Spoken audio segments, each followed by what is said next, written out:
Revelation chapter 13, verse 1 to 10. Let us hear the reading. ಸಮುದ್ರದಿಂದ ಮೃಗವು ಏರಿ ಬರುವುದನ್ನು ಕಂಡೆನು. ಅದಕ್ಕೆ 7 ತಲೆಗಳು, 10 ಕೊಂಬುಗಳು, ಕೊಂಬುಗಳ ಮೇಲೆ 10 ಮಕುಟಗಳು, ತಲೆಗಳ ಮೇಲೆ ದೇವದೂಷಣ ನಾಮಗಳು ಇದ್ದವು. ನಾನು ಕಂಡ ಮೃಗವು ಚಿರತೆಯಂತಿತ್ತು. ಅದರ ಕಾಲುಗಳು ಕರಡಿಯ ಕಾಲುಗಳಂತೆಯೂ ಅದರ ಬಾಯಿ ಸಿಂಹದ ಬಾಯಂತೆಯೂ ಇದ್ದವು. ಅದಕ್ಕೆ ಘಟಸರ್ಪನು ಶಕ್ತಿಯನ್ನು, ಸಿಂಹಾಸನವನ್ನು, ಮಹಾ ಅಧಿಕಾರವನ್ನು ಕೊಟ್ಟನು. ಅದರ ತಲೆಗಳಲ್ಲಿ ಒಂದು ತಲೆ ಗಾಯ ಹೊಂದಿ ಸಾಯುವ ಹಾಗಿರುವುದನ್ನು ಕಂಡೆನು. ಆ ಮರಣಕರವಾದ ಗಾಯವು ವಾಸಿಯಾಯಿತು. ಭೂಲೋಕದವರೆಲ್ಲರೂ ಆ ಮೃಗವನ್ನು ನೋಡುತ್ತಾ ಆಶ್ಚರ್ಯಪಟ್ಟರು. ಘಟಸರ್ಪನು ಆ ಮೃಗಕ್ಕೆ ಅಧಿಕಾರವನ್ನು ಕೊಟ್ಟವನಾದ್ದರಿಂದ ಅವರು ಆ ಘಟಸರ್ಪನಿಗೆ ನಮಸ್ಕಾರ ಮಾಡುವವರಾದರು. ಇದಲ್ಲದೆ ಆ ಮೃಗಕ್ಕೂ ನಮಸ್ಕಾರ ಮಾಡಿ, ಈ ಮೃಗಕ್ಕೆ ಸಮಾನರು ಯಾರು, ಇದರ ಮೇಲೆ ಯುದ್ಧ ಮಾಡುವುದಕ್ಕೆ ಯಾರು ಶಕ್ತರು ಅಂದರು. ಬಡಾಯಿ ಮಾತುಗಳನ್ನು, ದೂಷಣೆಯ ಮಾತುಗಳನ್ನು ಆಡುವ ಬಾಯಿ ಅದಕ್ಕೆ ಕೊಡಲ್ಪಟ್ಟಿತು ಮತ್ತು 42 ತಿಂಗಳ ಪರ್ಯಂತರ ತನ್ನ ಕಾರ್ಯಗಳನ್ನು ನಡೆಸುವ ಅಧಿಕಾರವು ಅದಕ್ಕೆ ಕೊಡಲ್ಪಟ್ಟಿತು. ಅದು ಬಾಯಿ ತೆರೆದು ದೇವರನ್ನು ದೂಷಿಸಿದಲ್ಲದೆ ಆತನ ನಾಮವನ್ನು, ಆತನ ನಿವಾಸವನ್ನು, ಪರಲೋಕ ನಿವಾಸಿಗಳನ್ನು ದೂಷಿಸಿತು. ಇದಲ್ಲದೆ ದೇವಜನರ ಮೇಲೆ ಯುದ್ಧ ಮಾಡಿ ಅವರನ್ನು ಜಯಿಸುವುದಕ್ಕೆ ಅದಕ್ಕೆ ಅಧಿಕಾರ ಕೊಡಲ್ಪಟ್ಟಿತು. ಮತ್ತು ಸಕಲ ಕುಲ, ಪ್ರಜೆ, ಭಾಷೆ, ಜನಾಂಗಗಳ ಮೇಲೆ ಅದಕ್ಕೆ ಅಧಿಕಾರವೂ ಕೊಡಲ್ಪಟ್ಟಿತು. ಜಗದುತ್ಪತ್ತಿಗೆ ಮೊದಲೇ ಕೊಯ್ಯಲ್ಪಟ್ಟ ಕುರಿಯಾದಾತನ ಬಳಿಯಲ್ಲಿರುವ ಜೀವಬಾಧ್ಯರ ಪಟ್ಟಿಯಲ್ಲಿ ಯಾರ್ಯಾರ ಹೆಸರುಗಳು ಬರೆದಿರುವುದಿಲ್ಲವೋ ಆ ಭೂನಿವಾಸಿಗಳೆಲ್ಲರೂ ಅದಕ್ಕೆ ನಮಸ್ಕಾರ ಮಾಡುವರು. ಕಿವಿಯುಳ್ಳವನು ಕೇಳಲಿ. ಸೆರೆ ಹಿಡಿಯುವವನು ತಾನೇ ಸೆರೆಗೆ ಹೋಗುವನು. ಕತ್ತಿಯಿಂದ ಕೊಲ್ಲುವವನು ಕತ್ತಿಯಿಂದಲೇ ಸಾಯಬೇಕು. ಇದರಲ್ಲಿ ದೇವಜನರ ತಾಳ್ಮೆಯೂ ನಂಬಿಕೆಯೂ ತೋರಿ ಬರುತ್ತವೆ ಎಂಬುವಂಥದ್ದೇ. ಸಿಸ್ಟರ್ ಓದಿದಂತ ವಾಕ್ಯ ಭಾಗವನ್ನು, ಧ್ಯಾನಿಸಲಿರುವ ವಾಕ್ಯ ಭಾಗಗಳನ್ನು, ಓದಲಿರ್ತಕ್ಕಂಥ ವಾಕ್ಯ ಉಲ್ಲೇಖಗಳನ್ನ ದೇವರು ತಾನೇ ನಮ್ಮೆಲ್ಲರಿಗೆ ಕೂಡ ಆಶೀರ್ವದಿಸಿ ಅದನ್ನ ಮುರಿದುಕೊಡಲಿ. ಇದರ ಮೂಲಕ ನಾವು ಕರ್ತನ ಕೃಪೆಯಲ್ಲಿಯೂ ಕರ್ತನ ಜ್ಞಾನದಲ್ಲಿಯೂ ಬೆಳೆಯುವಂತೆ, ಈ ವಾಕ್ಯಗಳನ್ನ ನಮ್ಮ ಜೀವಿತದಲ್ಲಿ ಅಳವಡಿಸಿಕೊಂಡು ನಡೆಯುವಂತೆ, ಈ ವಾಕ್ಯಗಳನ್ನ ನಾವು ಇತರರಿಗೆ ಹಂಚಿಕೊಳ್ಳುವಂತೆ, ಇತರರನ್ನು ಕೂಡ ಕರ್ತನ ಬರುವಿಕೆಗಾಗಿ ನಾವು ಸಿದ್ಧ ಮಾಡುವಂತೆ ದೇವರಾತ್ಮನು ತಾನು ನನಗೆ, ನಿಮಗೆ, ನಮ್ಮೆಲ್ಲರಿಗೂ ಕೂಡ ಆ ಕಲ್ವಾರಿ ಪ್ರೀತಿ, ಈ ಒಂದು ವಾಕ್ಯದ ಸತ್ಯಗಳ ಒಂದು ಅರ್ಥಗಳ ಮೂಲಕ ನಮ್ಮ ಹೃದಯವನ್ನ ತುಂಬಿಸಲಿ ಮತ್ತು ನಾವು ಆಸಕ್ತಿ ಉಳ್ಳವರಾಗಿ, ಭಾರವುಳ್ಳವರಾಗಿ ಈ ವಾಕ್ಯಗಳನ್ನ ಕೇಳೋಣ, ಧ್ಯಾನಿಸೋಣ, ಇತರರ ಸಂಗಡ ಹಂಚಿಕೊಳ್ಳೋಣ. ಪ್ರಕಟಣೆ ಗ್ರಂಥ 13ನೇ ಅಧ್ಯಾಯ ಧ್ಯಾನಿಸುತ್ತಿದ್ದೇವೆ. ಕಳೆದ ದಿನದ ಧ್ಯಾನದಲ್ಲೂ ಕೂಡ ಹಲವಾರು ಅಂಶಗಳನ್ನ, ಸಂಗತಿಗಳನ್ನ ನಾವು ತಿಳಿದುಕೊಂಡೆವು. ಇಡೀ ಪವಿತ್ರ ಗ್ರಂಥದಲ್ಲಿ, ಸತ್ಯವೇದದಲ್ಲಿ ಸೈತಾನನನ್ನು ಕುರಿತು ಹೆಚ್ಚಾದ ವಿವರಣೆಗಳನ್ನ, ಹೆಚ್ಚಾದ ಉಲ್ಲೇಖಗಳನ್ನ ದೇವರಾತ್ಮನು 13ನೇ ಅಧ್ಯಾಯದಲ್ಲಿ ಬರೆದಿಟ್ಟಿದ್ದಾನೆ ಎಂಬ ಸಂಗತಿಯನ್ನ ಕೂಡ ನಾವು ಕಳೆದ ದಿನದ ಧ್ಯಾನದಲ್ಲಿ ನೆನಪಿಗೆ ತಂದುಕೊಂಡೆವು. ಪ್ರಕಟಣೆ ಗ್ರಂಥ 13ನೇ ಅಧ್ಯಾಯ 18 ವಾಕ್ಯಗಳುಂಟು. 1ರಿಂದ 10 ವಾಕ್ಯಗಳು ಸಮುದ್ರದ ಒಳಗಡೆಯಿಂದ ಏರಿ ಬರುವ ಮೃಗವನ್ನ ಕುರಿತು ಮಾತನಾಡುತ್ತದೆ. ಈ ಮೃಗ ಮತ್ತಾರೂ ಅಲ್ಲ, ಸೈತಾನನ ಪ್ರತಿನಿಧಿ ಎಂಬುದಾಗಿ ನಾವುಗಳು ಅದನ್ನ ಪರಿಗಣಿಸಿಕೊಳ್ಳಬಹುದು. ಮತ್ತೊಂದು ಮೃಗ 11ನೇ ವಾಕ್ಯದಿಂದ 18ನೇ ವಾಕ್ಯದವರೆಗೂ ನಾವು ಓದುವಂತವರಾಗಿದ್ದೇವೆ. ಇದು ಭೂಮಿಯ ಮೇಲಿಂದ ಬರತಕ್ಕಂತ ಮೃಗ ಎಂಬುದನ್ನ ಕುರಿತು ನೀವು ನಾನು ಅರ್ಥ ಮಾಡಿಕೊಳ್ಳಬಹುದು. 2 ಮೃಗಗಳು, ಇಬ್ಬರು ಕೂಡ ಸೈತಾನನ್ನ ಪ್ರತಿನಿಧಿಸುವಂತವರಾಗಿದ್ದಾರೆ. ಮತ್ತೊಂದು ವಾಕ್ಯದಲ್ಲಿ ಆಂಟಿ ಕ್ರೈಸ್ಟ್ ಎಂಬುದಾಗಿ ಕರೆಯಲ್ಪಡುತ್ತಾರೆ, ಅಂದ್ರೆ ಅಥವಾ ಡೂಪ್ಲಿಕೇಟ್ ಕ್ರೈಸ್ಟ್ ಎಂಬುದಾಗಿ ನೀವು ಅರ್ಥ ಮಾಡಿಕೊಳ್ಳಬಹುದು.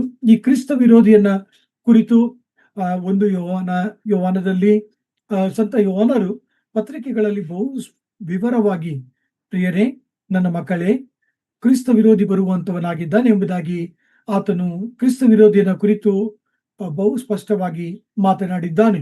ಮತ್ತು ಸಂತ ಪೌಲರು ಕೂಡ 1 ಥೆಸಲೋನಿಕ ಪತ್ರಿಕೆಯಲ್ಲೂ ಕೂಡ 2 ಥೆಸಲೋನಿಕ ಪತ್ರಿಕೆಗಳಲ್ಲೂ ಕೂಡ ಅಧರ್ಮ ಸ್ವರೂಪನು ಅಂದ್ರೆ ಕ್ರಿಸ್ತ ವಿರೋಧಿ ಬರುತ್ತಾನೆ.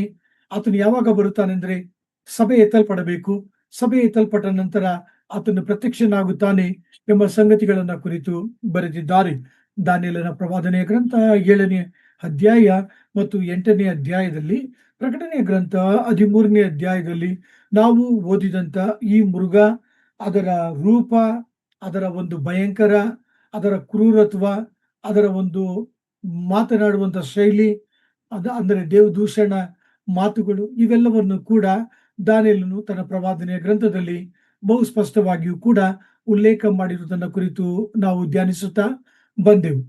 ಪ್ರಿಯ ದೈವಜನರೇ, ಈ ಒಂದು ಪ್ರಕಟಣೆಯ ಗ್ರಂಥ 13ನೇ ಅಧ್ಯಾಯವಾಗಲಿ, ಇಡೀ ಪ್ರಕಟಣೆಯ ಗ್ರಂಥದ ಧ್ಯಾನವಾಗಲಿ, ಕರ್ತನ ಆಶೀರ್ವಚನಗಳು ಏನೆಂಬುದಾಗಿ ನೋಡುವಾಗ, ಪ್ರಕಟಣೆಯ ಗ್ರಂಥ 1ನೇ ಅಧ್ಯಾಯ 3ನೇ ವಾಕ್ಯ, ಪ್ರಕಟಣೆಯ ಗ್ರಂಥ 13ನೇ ಅಧ್ಯಾಯ 9ನೇ ವಾಕ್ಯ ಓದುವುದನ್ನು ಕೇಳಿಸಿಕೊಳ್ಳೋಣ. Revelation chapter 1 verse 3 and 13 verse 9. Let us hear the reading. ಈ ಪ್ರವಾದನ ವಾಕ್ಯಗಳನ್ನು ಓದುವಂಥವನು, ಕೇಳುವಂಥವರು, ಈ ಪ್ರವಾದನೆಯಲ್ಲಿ ಬರೆದಿರುವ ಮಾತುಗಳನ್ನು ಕೈಕೊಂಡು ನಡೆಯುವಂಥವರು ಧನ್ಯರು. ಅವು ನೆರವೇರುವ ಸಮಯವು ಸಮೀಪವಾಗಿದೆ. 13ನೇ ಅಧ್ಯಾಯ 9ನೇ ವಾಕ್ಯ.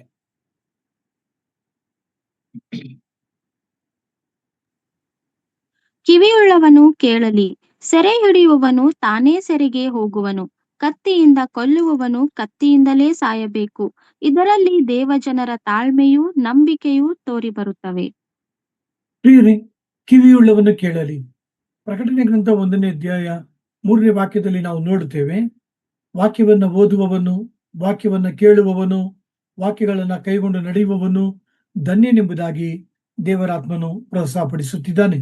ನೀವು ನಾನು ವಾಕ್ಯಗಳು ಎಷ್ಟೇ ಕಷ್ಟವಿದ್ದರೂ ಕೂಡ, ಅರ್ಥ ಮಾಡಿಕೊಳ್ಳಲು ಸಾಧ್ಯವಾಗದೇ ಇದ್ರೂ ಕೂಡ, ನಾವು ಬಿಡದೆ ಪದೇ ಪದೇ ವಾಕ್ಯಗಳನ್ನ ಓದುವಾಗ, ಅದು ಎಷ್ಟೇ ಕಷ್ಟವಾಗಿರಲಿ, ಎಷ್ಟೇ ಸವಾಲಿನಿಂದ ವಾಕ್ಯಗಳು ಕೂಡಿರಲಿ, ದೇವರಾತ್ಮನು, ಪರಿಶುದ್ಧಾತ್ಮ ದೇವರು ನಮಗೆ, ನಮ್ಮೆಲ್ಲರಿಗೂ ಕೂಡ ಅರ್ಥವಾಗುವಂತೆ ಆತನು ತಿಳಿಯಪಡಿಸುತ್ತಾನೆ ಮತ್ತು ಈ ಸತ್ಯಗಳನ್ನ ಗ್ರಹಿಸಿಕೊಳ್ಳುವಂತೆ ಆತನು ನಮಗೆ ಕೃಪೆಯನ್ನ ಅನುಗ್ರಹಿಸಿಕೊಡುವ ಆತನಾಗಿದ್ದಾನೆ. ಪ್ರಿಯರೇ, ಗಮನಿಸಿರಿ, ಪ್ರಕಟಣೆಯ ಗ್ರಂಥ 13ನೇ ಅಧ್ಯಾಯವನ್ನ ಧ್ಯಾನಿಸುತ್ತಿದ್ದೇವೆ. ಕರ್ತನಾದ ಯೇಸು ಕ್ರಿಸ್ತನ ಪುನರುತ್ಥಾನದ ನಂತರ 96 ಕ್ರಿಸ್ತ ಶಕ 96ರಲ್ಲಿ ಪ್ರಕಟಣೆಯ ಗ್ರಂಥ ಬರೆಯಲ್ಪಟ್ಟಿದೆ ಎಂಬುದಾಗಿ ಸತ್ಯವೇದದ ವಿದ್ವಾಂಸರು ತಿಳಿಸುವಂತವರಾಗಿದ್ದಾರೆ. ಮಾತ್ರವಲ್ಲ, ಅನೇಕ ದೇವರ ಮಕ್ಕಳು ಆ ದಿನಗಳಲ್ಲಿ ಅವರು ಕರ್ತನಲ್ಲಿ ನಿದ್ರೆ ಹೊಂದಿದರೂ ಕೂಡ ಈ ಪುಸ್ತಕವು ಕೊನೆಯ ಪುಸ್ತಕವಾಗಿ ಬರೆಯಲ್ಪಟ್ಟಿದೆ, ಕೊಡಲ್ಪಟ್ಟಿದೆ ಎಂಬ ಸಂಗತಿಯನ್ನ ಕೂಡ ನಿಮ್ಮ ಗಮನಕ್ಕೆ ತರಲು ಬಯಸುತ್ತೇನೆ. ಪ್ರಿಯರೇ, ಕರ್ತನ ಬರುವಿಕೆ ಸಮೀಪವಾಗಿದೆ. ಆದ ಕಾರಣ ನೀವು ನಾನು ಈ ವಾಕ್ಯಗಳನ್ನ ಶ್ರದ್ಧೆಯಿಂದ ಕೇಳೋಣ, ಧ್ಯಾನಿಸೋಣ, ಅರ್ಥ ಮಾಡಿಕೊಳ್ಳೋಣ ಮತ್ತು ನೀವು ನಾನು ಯಾವುದೇ ವಿಷಯವನ್ನ ಕುರಿತು ಕಳವಳಗೊಳ್ಳುವುದು ಬೇಡ, ಚಿಂತೆಗೊಳ್ಳುವುದು ಬೇಡ. ಕಳೆದ ದಿನದ ಪ್ರಕಟಣೆಯ ಗ್ರಂಥದ 6ನೇ ಅಧ್ಯಾಯದಿಂದ 19 ಅಧ್ಯಾಯಗಳ ಧ್ಯಾನದಲ್ಲೂ ಕೂಡ ನಾನು ನಿಮ್ಮೊಂದಿಗೆ ಬಹಳ ಸಂಗತಿಗಳನ್ನ ಹಂಚಿಕೊಂಡಿದ್ದೇನೆ. ಬಿಳಿ ಕುದುರೆ ಬಂದಾಗ ಅದರ ಮೇಲೆ ಇರುವವನು ಏನನ್ನು ಕುರಿತು ಮಾತನಾಡುತ್ತಾನೆ, ಕೆಂಪು ಕುದುರೆ ಬಂದಾಗ ಅದು ಏನನ್ನು ಕುರಿತು ಮಾತನಾಡುತ್ತದೆ, ಅವನು ಏಕೆ ಬರುತ್ತಾನೆ, ಕಪ್ಪು ಕುದುರೆ ಬಂದಾಗ ಏನು ಕುರಿತು ಮಾತನಾಡುತ್ತದೆ, ಬೂದಿ ಬಣ್ಣದ ಕುದುರೆ ಬಂದಾಗ ಏನನ್ನು ಕುರಿತು ಮಾತನಾಡುತ್ತದೆ ಎಂಬ ಸಂಗತಿಗಳನ್ನ ನಾನು ನಿಮಗೆ ತಿಳಿಸಿದ್ದೇನು. ನೀವು ಮರೆತೋಗಿರಬಹುದು, ನೆನಪು ಮಾಡಿಕೊಡ್ರಿ. ಆ ದಿನಗಳಲ್ಲಿ ಯಾವ ರೀತಿಯಾಗಿ ಆಹಾರಕ್ಕೆ ಕಷ್ಟಗಳು ಜನರು ಎದುರಿಸುತ್ತಾರೆ, ನೀರಿಗಾಗಿ ಜನರು ಕಷ್ಟಗಳನ್ನ ಎದುರಿಸುತ್ತಾರೆ, ಬಿಸಿಲಿನ ಬೇಗೆಯ ನಿಮಿತ್ತ ಜನರು ಯಾವ ರೀತಿಯಾಗಿ ಕಷ್ಟಗಳನ್ನ ಎದುರಿಸುತ್ತಾರೆ, ವ್ಯಾಪಾರಗಳು ಎಲ್ಲವುಗಳು ಕೂಡ ಹದಗೆಡುವುದರ ಮೂಲಕವಾಗಿ ಜನರು ಎಷ್ಟು ಕಷ್ಟವನ್ನ ಎದುರಿಸುತ್ತಾರೆ ಎಂಬ ಸಂಗತಿಗಳನ್ನ ನಾನು ನಿಮ್ಮೊಂದಿಗೆ ಧ್ಯಾನಿಸಿದ್ದೇನೆ. ಅವುಗಳನ್ನ ನೆನಪು ಮಾಡಿಕೊಡ್ರಿ. ಈ ದಿನ, ಇವತ್ತೊಂದು ದಿನ ನಾವು ಏನನ್ನ ಕಷ್ಟಗಳನ್ನ ಎದುರಿಸುತ್ತಿದ್ದೇವೆ. ಒಂದು ಗ್ಯಾಸ್ ಸಿಲಿಂಡರ್, ಸೋದರ ಡೇವಿಡ್ ಅವರು ಹೇಳಿದ್ರು, ಬೇರೆಯವರು 3,500 ರೂಪಾಯಿಗೆ ತೆಗೆದುಕೊಂಡು ಬಂದರು ಎಂಬುದಾಗಿ. ಪ್ರಿಯರೇ, ಊಹಿಸಿ ನೋಡಿ. ಇವೆಲ್ಲವುಗಳು ಪ್ರಕಟಣೆಯ ಗ್ರಂಥದಲ್ಲಿ ಬರೆದಿರತಕ್ಕಂಥ ವಾಕ್ಯಗಳು ನೆರವೇರುತ್ತಾ ನಡೆಯುತ್ತಾ ನಿಜವಾಗಿಯೂ ಭೂಮಿ ಆಕಾಶಗಳು ಗತಿಸಿ ಹೋದಾವು, ಆದರೆ ನನ್ನ ಮಾತುಗಳು ಅಳಿದು ಹೋಗುವುದಿಲ್ಲ ಎಂಬುದಾಗಿ ಹೇಳಿದ ಯೇಸುಸ್ವಾಮಿಯ ಮಾತುಗಳನ್ನ ಕೇಳಿಸಿಕೊಳ್ಳಿರಿ. ಈ ರೀತಿಯಾದಂತ ಘಟನೆಗಳನ್ನ ನಾವು ನೋಡುವಾಗ ದೇವರ ಮಕ್ಕಳು, ದೇವರ ವಾಕ್ಯವನ್ನ ಧ್ಯಾನಿಸುವಂತ ಮಕ್ಕಳು ಧೃತಿಗೆಡುವತಕ್ಕಂಥದ್ದು ಅವಶ್ಯವಿಲ್ಲ. ಕಳವಳ ಪಡುವಂಥದ್ದು ಅವಶ್ಯವಿಲ್ಲ. ನಾವು ಪರಲೋಕದ ದೇವರ ಕಡೆಗೆ ನಾವು ನೋಡೋಣ, ಕರ್ತನಿಗೆ ಮೊರೆಯಿಡೋಣ, ಪ್ರವಾದನ ವಾಕ್ಯಗಳನ್ನ ಓದೋಣ, ಪ್ರವಾದನೆಯ ವಾಕ್ಯಗಳನ್ನ ನಂಬೋಣ. ಕರ್ತವನ್ನು ಎಲ್ಲವನ್ನೂ ಕೂಡ ತನ್ನ ಹತೋಟಿಯಲ್ಲಿದ್ದಾನೆ. ನನ್ನ ಧ್ಯಾನವನ್ನ ಮುಂದಕ್ಕೆ ತೆಗೆದುಕೊಂಡು ಹೋಗುತ್ತಾ ಪ್ರಕಟಣೆ ಗ್ರಂಥ 13ನೇ ಅಧ್ಯಾಯ 1-2 ವಾಕ್ಯಗಳನ್ನ ಧ್ಯಾನಿಸಿದ್ದೇವೆ. 3ನೇ ವಾಕ್ಯದ ಕಡೆಗೆ ನಿಮ್ಮ ಗಮನವನ್ನ ತೆಗೆದುಕೊಂಡು ಹೋಗಲು ಬಯಸುತ್ತೇನೆ. ಓದುವುದನ್ನು ಕೇಳಿಸಿಕೊಳ್ಳೋಣ. ಪ್ರಕಟಣೆ ಗ್ರಂಥ 13ನೇ ಅಧ್ಯಾಯ 3ನೇ ವಾಕ್ಯ. ಅದರ ತಲೆಗಳಲ್ಲಿ ಒಂದು ತಲೆ ಗಾಯ ಹೊಂದಿ ಸಾಯುವ ಹಾಗಿರುವುದನ್ನು ಕಂಡೆನು. ಆ ಮರಣಕರವಾದ ಗಾಯವು ವಾಸಿಯಾಯಿತು. ಭೂಲೋಕದವರೆಲ್ಲರೂ ಆ ಮೃಗವನ್ನು ನೋಡುತ್ತಾ ಆಶ್ಚರ್ಯಪಟ್ಟರು. ಸೊ ಗಮನಿಸಿರಿ, ಇಲ್ಲಿ ಈ ಮೃಗ ಗಾಯ ಹೊಂದಿದೆ ಎಂಬುದಾಗಿ ಬರೆಯಲ್ಪಟ್ಟಿದೆ. ಆ ಮೃಗ ಯಾವ ರೀತಿಯಾದ ಗಾಯವನ್ನ ಹೊಂದಿದೆ? ಓದುವುದನ್ನ ಕೇಳಿಸಿಕೊಳ್ಳೋಣ. 14ನೇ ವಾಕ್ಯ.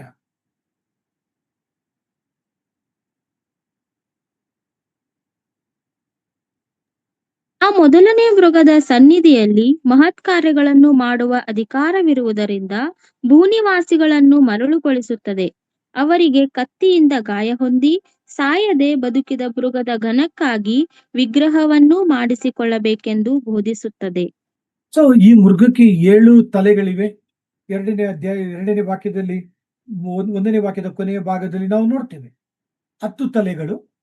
ಈಗ 3ನೇ ವಾಕ್ಯವನ್ನು ನಾವು ಓದುವಾಗ ಅದರ ತಲೆಗಳಲ್ಲಿ ಒಂದು ತಲೆ ಗಾಯ ಹೊಂದಿದೆ. ಆ ಒಂದು ತಲೆ ಹೇಗೆ ಗಾಯ ಹೊಂದಿತು? 14ನೇ ವಾಕ್ಯದಲ್ಲಿ ದೇವರಾತ್ಮನು ತಿಳಿಸುತ್ತಿದ್ದಾನೆ, ಕತ್ತಿಯಿಂದ ಅದು ಗಾಯವನ್ನ ಹೊಂದಿತು ಎಂಬುದಾಗಿ ದೇವರ ವಾಕ್ಯ ತಿಳಿಸುವಂತದ್ದಾಗಿದೆ. ಈ ಒಂದು ಗಾಯ ಬಹು ಆಳವಾದಂತ ಒಂದು ಗಾಯ. ಈ ಒಂದು ಗಾಯದ ನಿಮಿತ್ತ ಅದು ಬದುಕುತ್ತದೆ ಎಂಬುದಾಗಿಯೂ ಕೂಡ ಊಹಿಸಲು ಕೂಡ ಅಸಾಧ್ಯವಾದಂಥದ್ದು. ಆದರೆ ದೇವರ ವಾಕ್ಯ ತಿಳಿಸುತ್ತದೆ, ಆ ಮೃಗ 3ನೇ ವಾಕ್ಯದಲ್ಲಿ ಗುಣ ಹೊಂದಿತು, ಆ ಮರಣಕರವಾದ ಗಾಯವು ವಾಸಿಯಾಯಿತು ಎಂಬುದಾಗಿ ದೇವರ ವಾಕ್ಯ ಇದಕ್ಕೆ ವಿವರಣೆಯನ್ನ ಕೊಡುವಂತದ್ದಾಗಿದೆ. ಮಾತ್ರವಲ್ಲ, ಈ ಒಂದು ಗಾಯವನ್ನ ಯಾವ ರೀತಿಯಾಗಿ ಈ ಕ್ರಿಸ್ತ ವಿರೋಧಿ ಬಳಸುತ್ತಾನೆ ಎಂಬುದಾಗಿ ನೋಡುವಾಗ, ಯೇಸು ಕ್ರಿಸ್ತನ ಗಾಯಗಳನ್ನ ಕುರಿತು ಆತನು ಇದನ್ನ ಜನರು ಅರ್ಥ ಮಾಡಿಕೊಳ್ಳುವಂತೆ ವ್ಯಕ್ತಪಡಿಸುತ್ತಾನೆ. ಜನರನ್ನ ವಂಚಿಸುವಾತನಾಗಿದ್ದಾನೆ, ಮರುಳುಗೊಳಿಸುವಾತನಾಗಿದ್ದಾನೆ, ಮೋಸಪಡಿಸುವಾತನಾಗಿದ್ದಾನೆ. ನೋಡಿ, ನನಗೆ ತಲೆಯಲ್ಲಿ ಗಾಯ ಆಯಿತು, ಈಗ ನಾನು ಏನಾಗಿದೆ, ನಾನು ವಾಸಿ ಮಾಡಿಕೊಂಡೆ. ಸೊ ಜನರು ಯಾವ ರೀತಿಯಾಗಿ ಆ ಘಟ ಸರ್ಪಕ್ಕೆ ಸ್ಪಂದಿಸುತ್ತಾರೆ ಎಂಬುದಾಗಿ ಮೃಗಕ್ಕೆ ಸ್ಪಂದಿಸುತ್ತಾರೆ ಎಂಬುದಾಗಿ ನೋಡುವಾಗ ಭೂಲೋಕ ದೇವರೆಲ್ಲರೂ ಆಶ್ಚರ್ಯಪಟ್ಟರು. ಆ ಮೃಗವನ್ನು ನೋಡುತ್ತಾ ಆಶ್ಚರ್ಯಪಟ್ಟರು ಎಂಬುದಾಗಿ ದೇವರ ವಾಕ್ಯ ತಿಳಿಸುವಂತದ್ದಾಗಿದೆ. ಈ ಮೃಗ ಅದರ ಗಾಯದ ನಿಮಿತ್ತ ಜನರನ್ನ ಏನ್ ಮಾಡ್ತಾ ಇದೆ? ಅವರ ಗಮನವನ್ನ ತನ್ನ ಕಡೆಗೆ ಸೆಳೆಯುವಂತದ್ದಾಗಿದೆ. ಮಾತ್ರವಲ್ಲ, ಈ ಮೃಗ ಜನರ ಒಂದು ಪಾಪಗಳು, ಜನರ ಒಂದು ಹೀನವಾದ ಕೃತ್ಯಗಳನ್ನ ಇದು ಪ್ರೋತ್ಸಾಹಪಡಿಸುವಂತದ್ದಾಗಿದೆ, ತೃಪ್ತಿಪಡಿಸುವಂತದ್ದಾಗಿದೆ. ಆದ ಕಾರಣ ಈ ಮೃಗವನ್ನ ನೋಡಿ, ಅದರ ಒಂದು ಗುಣವಾದಂತ ಗಾಯವನ್ನು ನೋಡಿ ಅನೇಕರು ಅದನ್ನ ಆಶ್ಚರ್ಯ ಪಡುವಂತವರಾಗಿದ್ದಾರೆ ಮತ್ತು ಅದನ್ನ ಮೆಚ್ಚಿಕೊಳ್ಳುವಂತವರಾಗಿದ್ದಾರೆ, ಅದನ್ನ ಹಿಂಬಾಲಿಸುವಂತವರಾಗಿದ್ದಾರೆ. ವಾಕ್ಯವನ್ನ ಆಲಿಸುತ್ತಿರುವಂತಹ ಪ್ರಿಯ ಸೋದರ ಸೋದರಿಯರೇ, ಅದ್ಭುತಗಳ ಹಿಂದೆ ಹೋಗಬೇಡಿರಿ, ಸ್ವಸ್ಥತೆಯ ಹಿಂದೆ ಹೋಗಬೇಡಿರಿ. ದೇವರ ವಾಕ್ಯ ಬಹು ಸ್ಪಷ್ಟವಾಗಿದೆ. ಮತ್ತಾಯ 8:17, ಆತನು ನಮ್ಮ ರೋಗಗಳನ್ನು, ನಮ್ಮ ಬೇನೆಗಳನ್ನು ತನ್ನ ದೇಹದಲ್ಲಿ ಹೊತ್ತುಕೊಂಡು ಶಿಲುಬೆಯ ಗಮ್ಮವನ್ನ ಏರಿದನು. ಆತನು ನಮ್ಮ ರೋಗಗಳನ್ನ, ಬೇನೆಗಳನ್ನ ಹೊತ್ತುಕೊಳ್ಳುವುದರ ಮೂಲಕ ನಾವು ಗುಣವಾದೆವು. ಯೆಶಾಯ 53ನೇ ಅಧ್ಯಾಯ 5ನೇ ವಾಕ್ಯ. ಆತನ ಗಾಯಗಳಿಂದ, ಆತನ ಬಾಸುಂಡೆಗಳಿಂದ ನಾವು ಗುಣವಾದೆವು. ವಿಮೋಚನ ಕಾಂಡ 15ನೇ ಅಧ್ಯಾಯ 26ನೇ ವಾಕ್ಯ. ಆತನೇ ನಮಗೆ ಆರೋಗ್ಯದಾಯಕನಾದ ದೇವರಾಗಿದ್ದಾನೆ. ಸೊ ಪ್ರಿಯರೇ, ನೀವು ನಾನು ಕರ್ತನ ಬಳಿಗೆ ಹೋಗುವಾಗ ಸ್ವಸ್ಥತೆಯನ್ನು ಹೊಂದಿಕೊಳ್ಳುತ್ತೇವೆ. ಕೀರ್ತನೆ 107 ತನ್ನ ವಾಕ್ಯದ ಮೂಲಕ ವಾಕ್ಯವನ್ನ ಕಳುಹಿಸಿ ಆತನು ಸ್ವಸ್ಥತೆಯನ್ನ ದಯಪಾಲಿಸುತ್ತಿದ್ದಾನೆ. ಆದ ಕಾರಣ ಸ್ವಸ್ಥತೆಗೋಸ್ಕರವಾಗಿ ನಾವು ಈ ಕಡೆ ಆ ಕಡೆ ಅಲೆದಾಡುವಂತ ಅಗತ್ಯತೆ ಇಲ್ಲ. ಕರ್ತನು ನಮ್ಮೊಂದಿಗಿದ್ದಾನೆ. ನಮ್ಮ ನಡುವೆ ಇದ್ದಾನೆ, ನಮ್ಮ ಮಧ್ಯದಲ್ಲಿ ಇದ್ದಾನೆ. ಕರ್ತನು ನಮಗೆ ಆರೋಗ್ಯದಾಯಕನಾಗಿದ್ದಾನೆ. ಆತನು ನಮ್ಮನ್ನು ಗುಣಪಡಿಸುತ್ತಾನೆ. ಪ್ರಿಯ ಸಹೋದರ ಸಹೋದರಿಯರೇ, ಈ ಒಂದು ವಾಕ್ಯ ಭಾಗದಲ್ಲಿ ಈ ಮೃಗದ ಸ್ವಸ್ಥತೆಯನ್ನ ನೋಡಿ ಅನೇಕರು ಏನ್ ಮಾಡ್ತಾ ಇದ್ದಾರೆ, ನೀವು ವಾಕ್ಯವನ್ನ ಗಮನಿಸಿರಿ. ಭೂಲೋಕದವರೆಲ್ಲರೂ, ನೋಟ್ ದಟ್ ಫ್ರೇಸ್, ಆ ಒಂದು ಪದವನ್ನ ಗುರುತಿಸಿರಿ. ಪ್ರಕಟಣೆ ಗ್ರಂಥ 13ನೇ ಅಧ್ಯಾಯ 3ನೇ ವಾಕ್ಯ. ಭೂಲೋಕದವರೆಲ್ಲರೂ ಆ ಮೃಗವನ್ನ ನೋಡುತ್ತಾ ಆಶ್ಚರ್ಯಪಟ್ಟರು. ನೀವು ನಾನು ಈ ಭೂಲೋಕದಲ್ಲಿ ಒಂದು ಚಿಕ್ಕ ಭಾಗದಲ್ಲಿ ಜೀವಿಸುತ್ತಿದ್ದೇವೆ. ಆದರೆ ಈ ವಾಕ್ಯ ಏನನ್ನು ಕುರಿತು ಮಾತನಾಡುತ್ತದೆ? ಈ ಭೂಲೋಕದ ಎಲ್ಲಾ ಜನರನ್ನು ಕುರಿತು ಮಾತನಾಡುತ್ತದೆ. ಉಪದ್ರವ ಕಾಲ, ಮಹಾ ಉಪದ್ರವ ಕಾಲದಲ್ಲಿ ಕ್ರಿಸ್ತ ವಿರೋಧಿ ತನ್ನನ್ನು ತೋರ್ಪಡಿಸಿಕೊಳ್ಳುವಾಗ ಅವನ ಈ ಒಂದು ಕಾರ್ಯಗಳನ್ನ ನೋಡಿದಂತ ಜನರು, ಈ ಒಂದು ವೇಷಧಾರಣೆಯನ್ನ ನೋಡಿದಂತ ಜನರು ಮರುಳು ಆಗುತ್ತಾರೆ, ವಂಚನೆಗೆ ಒಳಗಾಗುತ್ತಾರೆ, ಆ ಮೃಗವನ್ನ ಮೆಚ್ಚಿಕೊಳ್ಳುವಂತವರಾಗಿದ್ದಾರೆ. ಗಮನಿಸಿರಿ, ಮುಂದಿನ ದಿನಗಳಲ್ಲಿ, ಕಳೆದ ದಿನದ ಧ್ಯಾನದಲ್ಲೂ ಕೂಡ ನಾನು ಹೇಳಿದೆ, ಈ ಈ ಒಂದು ಅನೇಕ ಮುಖಂಡರು, ದೇಶಾಧಿಪತಿಗಳಿರಬಹುದು. ಭಾರತ ದೇಶದ ದೇಶಾಧಿಪತಿ, ರಷ್ಯಾ ದೇಶದ ದೇಶಾಧಿಪತಿ, ಇರಾನ್ ದೇಶದ ದೇಶಾಧಿಪತಿ, ಈ ರೀತಿಯಾಗಿ ರೋಮ್ ಸರ್ಕಾರದ ದೇಶಾಧಿಪತಿ, ಯುರೋಪಿಯನ್ ಕಂಟ್ರೀಸ್ ಇಂದ ಎಬ್ಬಿಸಲ್ಪಡುವಂತ ನಾಯಕರುಗಳಲ್ಲಿ ಈ ಕ್ರಿಸ್ತ ವಿರೋಧಿ ಆತನು ಒಬ್ಬನಾಗಿ ಕಂಡು ಬರುತ್ತಾನೆ. ದಯವಿಟ್ಟು ಈ ವಾಕ್ಯವನ್ನ ಸರಿಯಾಗಿ ಅರ್ಥ ಮಾಡಿಕೊಳ್ಳಿರಿ. ಆತನು ನೋಡುವುದಕ್ಕೆ ಎಲ್ಲರ ಹಾಗೆ ಒಳ್ಳೆಯ ವ್ಯಕ್ತಿಯಾಗಿ ಕಂಡು ಬರುತ್ತಾನೆ. ನಾನು ಪದೇ ಪದೇ ಇದನ್ನು ನಿಮ್ಮ ಗಮನಕ್ಕೆ ತರುತ್ತಿದ್ದೇನೆ. 7 ವರ್ಷಗಳ ಉಪದ್ರವ ಮತ್ತು ಉಪದ್ರವ ಕಾಲದಲ್ಲಿ 3.5 ವರ್ಷಗಳು ಆತನು ಇಸ್ರೇಲಿನೊಡನೆ ಒಪ್ಪಂದ ಮಾಡಿಕೊಳ್ಳುತ್ತಾನೆ. ಸಮಾಧಾನವನ್ನ ಕುರಿತು ಮಾತನಾಡುತ್ತಾನೆ. ಸಮಾಧಾನವನ್ನು ಉಂಟು ಮಾಡುತ್ತೇನೆ ಎಂಬುದಾಗಿ ಹೇಳುತ್ತಾನೆ. ಎಲ್ಲರ ನಡುವೆ ನಾಯಕನಂತೆ ಇರುತ್ತಾನೆ. ಇಡೀ ಜಗತ್ತು, ಭೂಲೋಕದ ನಿವಾಸಿಗಳು ಅವನನ್ನ ಹಿಂಬಾಲಿಸುತ್ತಾರೆ. ಸಮಾಧಾನ ಸಿಗುತ್ತದೆ ನಮ್ಮದೆಂಬುದಾಗಿ ಅವರು ಅವನ ಮಾತಿಗೆ ಮರುಳಾಗುತ್ತಾರೆ. ತದನಂತರ 3.5 ವರ್ಷದ ನಂತರ ತನ್ನನ್ನು ಆರಾಧಿಸಬೇಕೆಂಬುದಾಗಿ ಜನರಿಗೆ ಒತ್ತಾಯ ಮಾಡುತ್ತಾನೆ. ತನ್ನ ಹೊರತು ಬೇರೆಯವರನ್ನ ಆರಾಧಿಸಬಾರದೆಂಬುದಾಗಿ ಆತನು ಆಜ್ಞೆಗಳನ್ನ ಕೊಡುತ್ತಾನೆ. ಬಹು ಕ್ರೂರವಾಗಿ ಹಿಂಸೆಯಲ್ಲಿ ಆತನು ತೊಡಗುವ ಆತನಾಗಿದ್ದಾನೆ. ಪ್ರಿಯ ಸಹೋದರ ಸಹೋದರಿಯರೇ, ಕರ್ತನು ಆತನಿಗೆ ಕೊಡುವಂತ limited authority with limited power, ಸರ್ವಶಕ್ತನಾದ ದೇವರು ಈ ಕ್ರಿಸ್ತ ವಿರೋಧಿಗೆ ಕೊಡುವಂತ ಅಧಿಕಾರ ಮತ್ತು ಆ ಸ್ವಾತಂತ್ರ್ಯದ ನಿಮಿತ್ತವಾಗಿ ಅವನು ತನ್ನಿಂದ ಎಷ್ಟು ಸಾಧ್ಯವೋ ಅಷ್ಟು ಹಿಂಸೆಗಳನ್ನ ಮತ್ತು ಕೆಡುಕನ್ನ ಈ ಭೂಮಿಯ ಮೇಲೆ ಆತನು ಉಂಟು ಮಾಡುತ್ತಾನೆ ಎಂಬ ಸಂಗತಿಯನ್ನ ನಿಮ್ಮ ಗಮನಕ್ಕೆ ತರುತ್ತಾ ನನ್ನ ಧ್ಯಾನವನ್ನ ಮುಂದಕ್ಕೆ ತೆಗೆದುಕೊಂಡು ಹೋಗಲು ಬಯಸುತ್ತೇನೆ. ಪ್ರಕಟಣೆಯ ಗ್ರಂಥ 13ನೇ ಅಧ್ಯಾಯ 4-8 ವಾಕ್ಯಗಳು. ಈ ಒಂದು ಧ್ಯಾನದಲ್ಲಿ ದೇವರ ವಾಕ್ಯ ಆತನ ಅಧಿಕಾರವನ್ನ ಕುರಿತು ಮಾತನಾಡುವಂತದ್ದಾಗಿದೆ. ಈತನ ಗಾಯ, ಆತನು ಕತ್ತಿಯಿಂದ ಆತನ ತಲೆಗೆ ಉಂಟಾದಂತ ಗಾಯ, ಯಜ್ಞದ ಕುರಿಯಾದ ತನ್ನ ಗಾಯಕ್ಕೆ ಅವನು ತನ್ನನ್ನ ಹೋಲಿಸುತ್ತಾ ಜನರನ್ನ ಆತನು ಮರುಳು ಮಾಡುವ ಆತನಾಗಿದ್ದಾನೆ. ಆದ ಕಾರಣ 4ನೇ ವಾಕ್ಯದಲ್ಲಿ ಜನರು ಅವನನ್ನು ನೋಡಿ ಮೆಚ್ಚಿಕೊಳ್ಳುತ್ತಾರೆ. ಓದುವುದನ್ನು ಕೇಳಿಸಿಕೊಳ್ಳೋಣ. 4ನೇ ವಾಕ್ಯ. ಘಟಸರ್ಪನು ಆ ಮೃಗಕ್ಕೆ ಅಧಿಕಾರವನ್ನು ಕೊಟ್ಟವನಾದ್ದರಿಂದ ಅವರು ಆ ಘಟಸರ್ಪನಿಗೆ ನಮಸ್ಕಾರ ಮಾಡುವವರಾದರು. ಇದಲ್ಲದೆ ಆ ಮೃಗಕ್ಕೂ ನಮಸ್ಕಾರ ಮಾಡಿ, ಈ ಮೃಗಕ್ಕೆ ಸಮಾನರು ಯಾರು, ಇದರ ಮೇಲೆ ಯುದ್ಧ ಮಾಡುವುದಕ್ಕೆ ಯಾರು ಶಕ್ತರು ಅಂದರು. ಪ್ರಿಯರೇ, ಗಮನಿಸಿರಿ, ಈ ಭೂಲೋಕದ ಜನರು ಈ ಮೃಗವನ್ನು ನೋಡಿ ಏನ್ ಹೇಳುತ್ತಿದ್ದಾರೆ?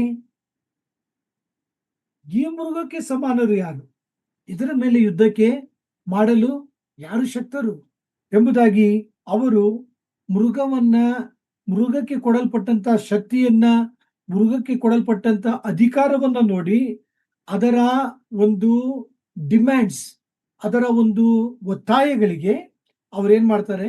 ಅದನ್ನ ಸ್ತುತಿಸುವಂತವರಾಗಿದ್ದಾರೆ, ಆರಾಧಿಸುವಂತವರಾಗಿದ್ದಾರೆ. ಸೊ ಇಲ್ಲಿ ಒಂದು ಆತ್ಮೀಯ ಪಾಠವನ್ನ ತಮ್ಮ ಗಮನಕ್ಕೆ ತರಲು ಬಯಸುತ್ತೇನೆ. ಪ್ರಿಯರೇ, ದೇವರು ಮಾತ್ರವೇ ಆರಾಧನೆಗೆ ಅರ್ಹನಾಗಿದ್ದಾನೆ.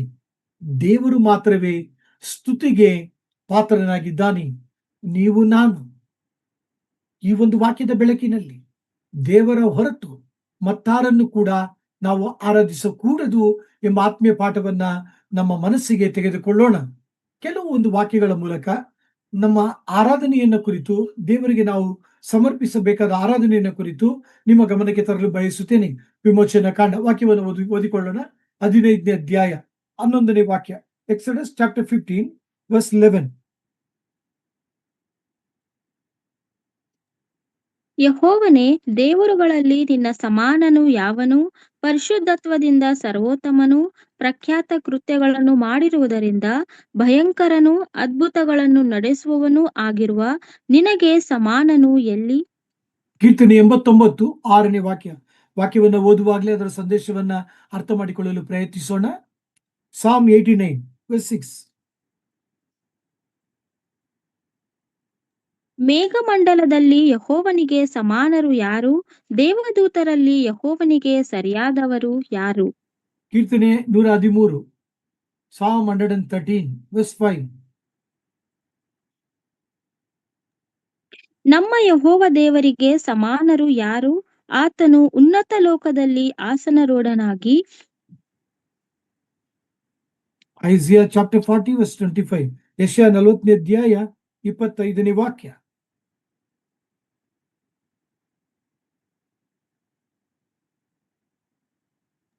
ಹೀಗಿರಲು ನನ್ನನ್ನು ಯಾರಿಗೆ ಹೋಲಿಸಿ ಸರಿಸಮಾನ ಮಾಡುತ್ತೀರಿ ಎಂದು ಸದಮನ ಸ್ವಾಮಿಯು ಕೇಳುತ್ತಾನೆ. ಸೊ ಪ್ರಿಯರೇ, ಈ ಎಲ್ಲಾ ವಾಕ್ಯಗಳನ್ನ ನಾವು ಗಮನಿಸುವಾಗ ಇನ್ನು ಅನೇಕ ವಾಕ್ಯಗಳುಂಟು.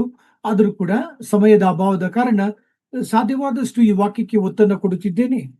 ಮತ್ತಾಯ ಬರೆದ ಸುವಾರ್ತೆ 4ನೇ ಅಧ್ಯಾಯ 10ನೇ ವಾಕ್ಯದಲ್ಲಿ ಸೈತಾನನ ಜೊತೆಗೆ ಕರ್ತನಾದ ದೇವರು ಯೇಸುಸ್ವಾಮಿ ಮಾತನಾಡುತ್ತಾ, ನಿನ್ನ ದೇವರಾದ ಯೆಹೋವನನ್ನು ಹೊರತು ಮತ್ತಾರನ್ನು ಕೂಡ ಆರಾಧಿಸಬಾರದು, ಮತ್ತಾರಿಗೂ ಕೂಡ ಅಡ್ಡ ಬೀಳಬಾರದು ಎಂಬುದಾಗಿ ಅಲ್ಲಿ ನೇರವಾಗಿ ಯೇಸುಸ್ವಾಮಿ ಸೈತಾನನಿಗೆ ಜೊತೆಗೆ ಪ್ರತ್ಯುತ್ತರವನ್ನ ಕೊಟ್ಟದನ್ನ ನಾವುಗಳು ಗಮನಿಸಬಹುದು. ಸೊ ನೀವು ನಾನು ಪ್ರಿಯ ದೈವಜನರೇ, ನಮ್ಮ ಜೀವಿತದಲ್ಲಿ ವೈಯಕ್ತಿಕ ಆರಾಧನೆ, ಕುಟುಂಬದ ಆರಾಧನೆ, ಸಭೆಯ ಆರಾಧನೆಗಳನ್ನ ನಾವು ಮಾಡಲು ಕಲಿತುಕೊಳ್ಳಬೇಕು. ಆರಾಧನೆ ಮಾಡುತ್ತಾ ನಾವು ಜೀವಿಸಬೇಕೆಂಬುದಾಗಿ ನಿಮ್ಮನ್ನು ಕಳಕಳಿಯಿಂದ ಕೇಳಿಕೊಳ್ಳುತ್ತೇನೆ.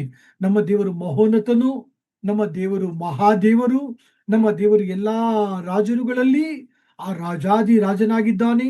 ಆತನೇ ಸೃಷ್ಟಿಕರ್ತನಾಗಿದ್ದಾನೆ, ಆತನೇ ಸರ್ವಶಕ್ತನಾದ ದೇವರಾಗಿದ್ದಾನೆ. ಆತನ ಹೊರತು ಮತ್ತಾರು ದೇವರಲ್ಲ. ಇಂಥ ದೇವರನ್ನ ನೀವು ನಾನು ಆರಾಧಿಸಬೇಕು, ಸ್ತುತಿಸಬೇಕು, ಕೃತಜ್ಞತೆಯನ್ನ ಸಲ್ಲಿಸುವಂತರಾಗಿರಬೇಕು.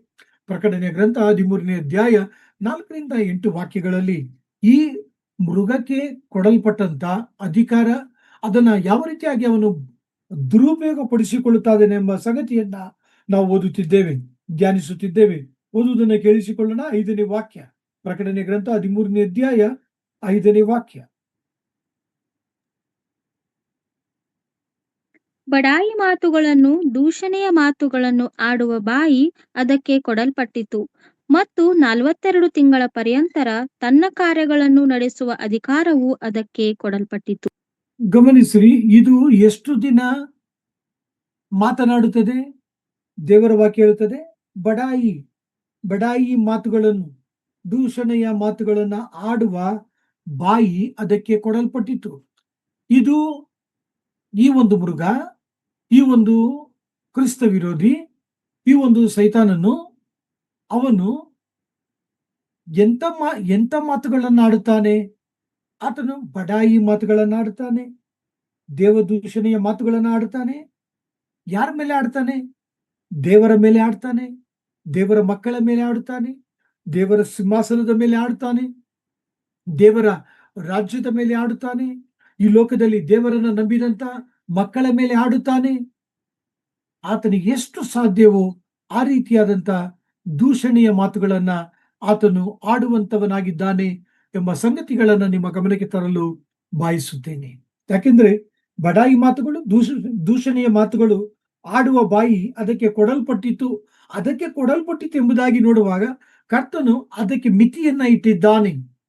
ದೇವರ ಸ್ವಭಾವವನ್ನ ಕುರಿತು, ದೇವರ ಉದ್ದೇಶವನ್ನ ಕುರಿತು, ದೇವದೂತರನ್ನ ಕುರಿತು ಅದು ಬಡಾಯಿ, ದೂಷಣೆಯ ಮಾತುಗಳನ್ನ ಆಡುವಂಥದ್ದಾಗಿದೆ ಮತ್ತು ವಿರೋಧತ್ವವನ್ನ ವ್ಯಕ್ತಪಡಿಸುವಂಥದ್ದಾಗಿದೆ, ಜನರನ್ನ ಮರುಳುಗೊಳಿಸುವಂಥದ್ದಾಗಿದೆ. ಪ್ರಿಯರೇ, ಯಾವ ರೀತಿಯಾಗಿ ಜನರನ್ನ ಆತನು ವಂಚಿಸುತ್ತಾನೆ, ಮರುಳುಗೊಳಿಸುತ್ತಾನೆ ಮಾತಿನಿಂದ ಎಂಬ ಸಂಗತಿಯನ್ನ ಇಲ್ಲಿ ನಾವು ಧ್ಯಾನಿಸುತ್ತೇವೆ. ಆದರೆ ದೇವರ ನಾಮಕ್ಕೆ ಸ್ತೋತ್ರ. Limited time only. ದೇವರ ವಾಕ್ಯ ಹೇಳುತ್ತದೆ, ಆಡುವ ಬಾಯಿ ಅದಕ್ಕೆ ಕೊಡಲ್ಪಟ್ಟಿತ್ತು ಮತ್ತು 42 ತಿಂಗಳ ಪರ್ಯಂತ ತನ್ನ ಕಾರ್ಯಗಳನ್ನು ನಡೆಸುವ ಅಧಿಕಾರವು ಅದಕ್ಕೆ ಕೊಡಲ್ಪಟ್ಟಿತು. ವಾಕ್ಯವನ್ನ ಗಮನಿಸಿರಿ. 42 ತಿಂಗಳು. 42 ತಿಂಗಳು ಅಂದ್ರೆ 1265 ದಿನ, 3.5 ವರ್ಷಗಳು ಮಾತ್ರ ಅದಕ್ಕೆ ಅಧಿಕಾರವನ್ನ ದೇವರು ಕೊಟ್ಟನು ಎಂಬ ವಾಕ್ಯಗಳನ್ನ, ಸಂಗತಿಗಳನ್ನ ನೀವು ನಾನು ಅರ್ಥ ಮಾಡಿಕೊಳ್ಳೋಣ. ಅವನ ಒಂದು ಅಧಿಕಾರ ತಾತ್ಕಾಲಿಕವಾದಂಥದ್ದು.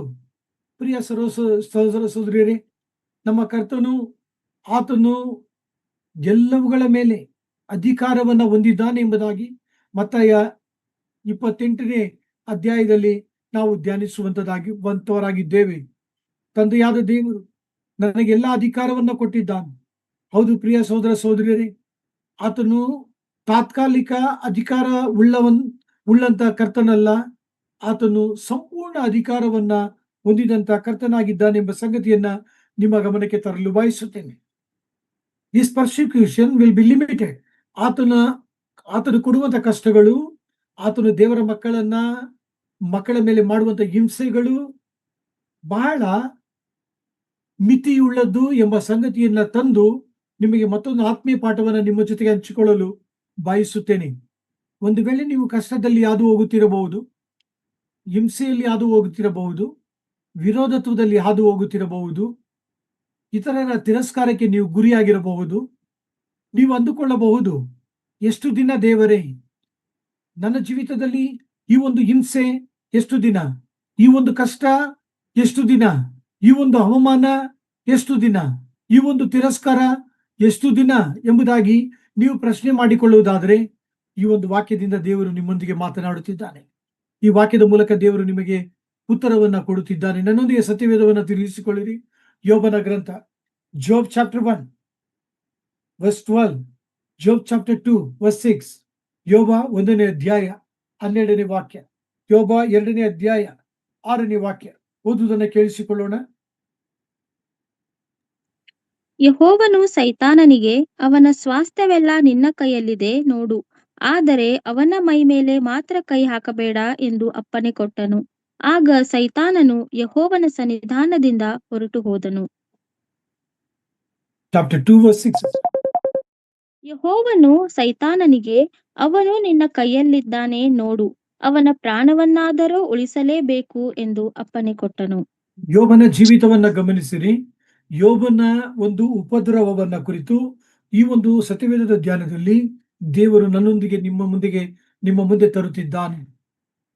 ಪ್ರಿಯ ಸಹೋದರ ಸಹೋದರಿ, ದೇವರ ವಾಕ್ಯ ಬಹು ಸ್ಪಷ್ಟವಾಗಿ ತಿಳಿಸುವಂತದ್ದಾಗಿದೆ. ಎಲ್ಲವುಗಳಿಗೆ ಮಿತಿಯುಂಟು, ಎಲ್ಲವುಗಳಿಗೆ ಮೇರೆಯನ್ನ ದೇವರು ಇಟ್ಟಿದ್ದಾನೆ ಎಂಬ ಸಂಗತಿಗಳನ್ನ ನೀವು ನಾನು ಅರ್ಥೈಸಿಕೊಳ್ಳೋಣ. ಪ್ರಕಟಣೆಯ ಗ್ರಂಥ 12ನೇ ಅಧ್ಯಾಯದಲ್ಲಿ ನಾವು ಆ ಸ್ತ್ರೀಯನ್ನ ಕುರಿತು ನೋಡಿದೆವು. ಆ ಸ್ತ್ರೀ ಮತ್ತಾರು ಅಲ್ಲ, ಇಸ್ರೇಲ್ ಎಂಬುದಾಗಿ ಧ್ಯಾನಿಸಿದೆವು. ಆ ಇಸ್ರೇಲನ್ನ, ಆ ಸ್ತ್ರೀಯನ್ನ ಸೈತಾನನು ನುಂಗಲು ನೀರನ್ನ, ಪ್ರವಾಹವನ್ನ ಕಳುಹಿಸಿದನು. ದೇವರು ಭೂಮಿ ತೆರೆದು ಆ ಪ್ರವಾಹವನ್ನೆಲ್ಲ ಹೀರಿಕೊಂಡನು. ಅದರ ಪರಿಣಾಮ ಆ ಇಸ್ರೇಲು, ಆ ಸ್ತ್ರೀ ರಕ್ಷಿಸಲ್ಪಟ್ಟಳೆ ಎಂಬ ಸಂಗತಿಯನ್ನ ಧ್ಯಾನಿಸಿದ್ದೇನೆ. ಆ ಒಂದು ಧ್ಯಾನವನ್ನ ಈ ವಾಕ್ಯದ ಧ್ಯಾನದಲ್ಲಿ ನಾವು ತೆಗೆದುಕೊಳ್ಳೋಣ. ಅದರ ಜೊತೆಗೆ ಯೋಬನ ಜೀವಿತವನ್ನು ಕೂಡ ತೆಗೆದುಕೊಳ್ಳೋಣ. ನಮಗೊಬ್ಬ ದೇವರಿದ್ದಾನೆ. ಆತನು ಯಾವಾಗಲೂ ನಮಗೆ ಕಷ್ಟ ಕೊಡುವಂತ ದೇವರಲ್ಲ. ನಮಗೊಬ್ಬ ದೇವರಿದ್ದಾನೆ, ಯಾವಾಗಲೂ ನಮಗೆ ಕಣ್ಣೀರು ಕೊಡುವಂತ ದೇವರಲ್ಲ. ನಮಗೆ ಒಬ್ಬ ದೇವರಿದ್ದಾನೆ, ಯಾವಾಗಲೂ ನಮಗೆ ಕಾಯಿಲೆಗಳನ್ನ ಕೊಡುವಂತ ದೇವರಲ್ಲ. ನಮಗೊಬ್ಬ ದೇವರಿದ್ದಾನೆ, ಆತನು ಯಾವಾಗಲೂ ನಮಗೆ ದರಿದ್ರತೆಯನ್ನ ಕೊಡುವಂತ ದೇವರಲ್ಲ. ಆತನು ತನ್ನ ಮಕ್ಕಳಾದಂತ ನೀವು ನಾನು ಸುಖದಲ್ಲಿ, ಶಾಂತಿಯಲ್ಲಿ, ನೆಮ್ಮದಿಯಲ್ಲಿ, ಸಂತೋಷದಲ್ಲಿ ಜೀವಿಸಬೇಕೆಂದು ಬಯಸುವಂತವನಾಗಿದ್ದಾನೆ. ನನ್ನ ಪ್ರಿಯ ಸಹೋದರ ಸಹೋದರಿಯರೇ, ದೇವರು ನಿಮ್ಮೊಂದಿಗೆ ಮಾತನಾಡುತ್ತಿದ್ದಾನೆ. ನೀವು ಅಂದುಕೊಳ್ಳಬಹುದು, ನನ್ನ ಜೀವಿತದಲ್ಲಿ ಎಲ್ಲ ಇದೆ ಬ್ರದರ್, ಆದರೆ ನೆಮ್ಮದಿ ಇಲ್ಲ. ಪ್ರಿಯ ಸಹೋದರ ಸಹೋದರಿ, ನೀವು ನನ್ನನ್ನು ನಂಬಬೇಡ್ರಿ, ಈ ಒಂದು ದೇವರ ವಾಕ್ಯಗಳನ್ನ ನಂಬಿರಿ. ಈ ವಾಕ್ಯಕ್ಕೆ ಒತ್ತು ಕೊಡಲು ಬಯಸುತ್ತೇನೆ. ಆದಿಕಾಂಡ 45ನೇ ಅಧ್ಯಾಯ 4-7 ವಾಕ್ಯಗಳನ್ನು ಓದುವುದನ್ನು ಕೇಳಿಸಿಕೊಳ್ಳಿ. ಆದಿಕಾಂಡ, Genesis chapter 45 verse 4-7. Let us hear the reading. ಯೋಸೇಫನು ನನ್ನ ಹತ್ತಿರಕ್ಕೆ ಬನ್ನಿರಿ ಎಂದು ತನ್ನಣ್ಣಂದಿರಿಗೆ ಹೇಳಲು ಅವರು ಹತ್ತಿರಕ್ಕೆ ಬಂದರು. ಅವನು ಅವರಿಗೆ, ಐಗುಪ್ತ ದೇಶಕ್ಕೆ ಸೇರುವಂತೆ ನೀವು ಮಾರಿಬಿಟ್ಟ ನಿಮ್ಮ ತಮ್ಮನಾದ ಯೋಸೇಫನೇ ನಾನು. ನೀವು ನನ್ನನ್ನು ಮಾರಿದ್ದಕ್ಕಾಗಿ ವ್ಯಸನಪಟ್ಟು ದುಃಖಿಸಬೇಡಿರಿ. ಪ್ರಾಣ ಸಂರಕ್ಷಣೆಗಾಗಿ ದೇವರು ನನ್ನನ್ನು ನಿಮ್ಮ ಮುಂದೆ ಕಳುಹಿಸಿದನು.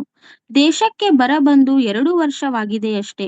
ಇನ್ನೂ 5 ವರ್ಷಗಳ ಪರ್ಯಂತರ ಬಿತ್ತುವುದಕ್ಕಾಗಲಿ ಕೊಯ್ಯುವುದಕ್ಕಾಗಲಿ ಅವಕಾಶವಿಲ್ಲ.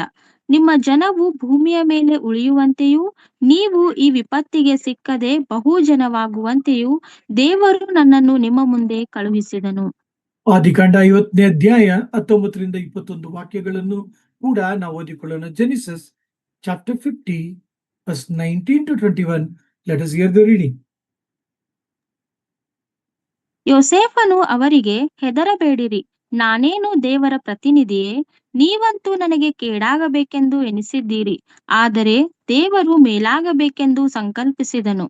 ಈಗ ಅನುಭವಕ್ಕೆ ಬಂದ ಪ್ರಕಾರವೇ ಅನೇಕ ಪ್ರಾಣಿಗಳಿಗೆ ಸಂರಕ್ಷಣೆಯುಂಟಾಗುವಂತೆ ಮಾಡಿದನು. ಆದುದರಿಂದ ನೀವು ಸ್ವಲ್ಪವೂ ಭಯಪಡಬೇಡಿರಿ, ನಾನು ನಿಮ್ಮನ್ನು ನಿಮಗೆ ಸೇರಿದವರೆಲ್ಲರನ್ನು ಪೋಷಿಸುವೆನು ಎಂದು ಹೇಳಿ ಅವರನ್ನು ಸಂತೈಸಿ ಅವರ ಸಂಗಡ ಪ್ರೀತಿಯಿಂದ ಮಾತಾಡಿದನು.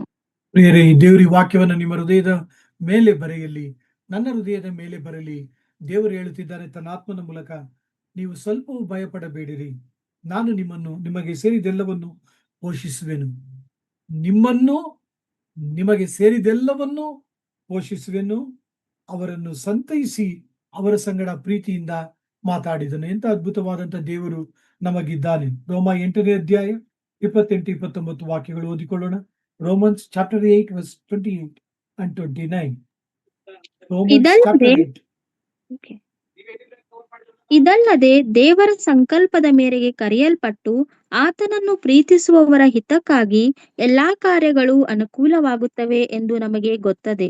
ಯಾಕೆಂದರೆ ದೇವರು ತನ್ನ ಮಗನಿಗೆ ಅನೇಕ ಮಂದಿ ಸಹೋದರರಿದ್ದು ಅವರಲ್ಲಿ ಆತನೇ ಹಿರಿಯನಾಗಿರಬೇಕೆಂದು ಉದ್ದೇಶಿಸಿ ತಾನು ಯಾರನ್ನು ತನ್ನವರೆಂದು ಮೊದಲು ತಿಳ್ಕೊಂಡನೋ ಅವರನ್ನು ತನ್ನ ಮಗನ ಸಾರೂಪ್ಯವುಳ್ಳವರಾಗುವುದಕ್ಕೆ ಮೊದಲೇ ನೇಮಿಸಿದನು. ಸೊ ಪ್ರಿಯರೇ, ದೇವರ ವಾಕ್ಯ ಹೇಳುತ್ತದೆ, ದೇವರ ಸಂಕಲ್ಪದ ಮೇರೆಗೆ ಕರೆಯಲ್ಪಟ್ಟು ಆತನನ್ನು ಪ್ರೀತಿಸುವವರ ಹಿತಕ್ಕಾಗಿ ಎಲ್ಲಾ ಕಾರ್ಯಗಳು ಅನುಕೂಲವಾಗುತ್ತದೆ. ದೇವರ ಕೃಪೆ ನಿಮ್ಮೆಲ್ಲರೊಂದಿಗಿರಲಿ.